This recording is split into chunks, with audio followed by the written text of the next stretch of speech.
Dalam rangka HUT TNI ke-80, Wakil Wali Kota Lubuk Linggau pimpin upacara ziarah nasional. Acara berlangsung hikmat dan dilanjutkan dengan tabur bunga dan doa untuk para pahlawan.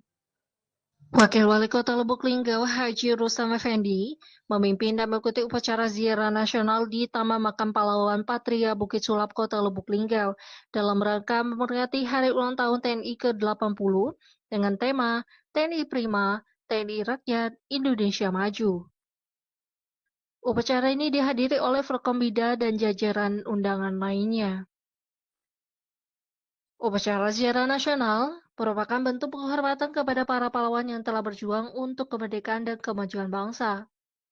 Dengan mengusung tema TNI Prima, TNI Rakyat, Indonesia Maju. Upacara ini juga menjadi momentum untuk meningkatkan semangat kebersamaan dan nasionalisme dalam rangka memajukan Indonesia.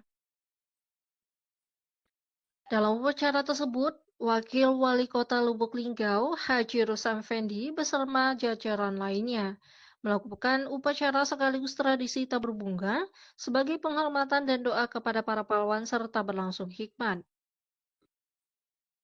Kegiatan ini diharapkan dapat meningkatkan kesadaran dan penghargaan masyarakat terhadap jasa-jasa para pahlawan yang telah berjuang untuk kemerdekaan dan kemajuan bangsa Indonesia.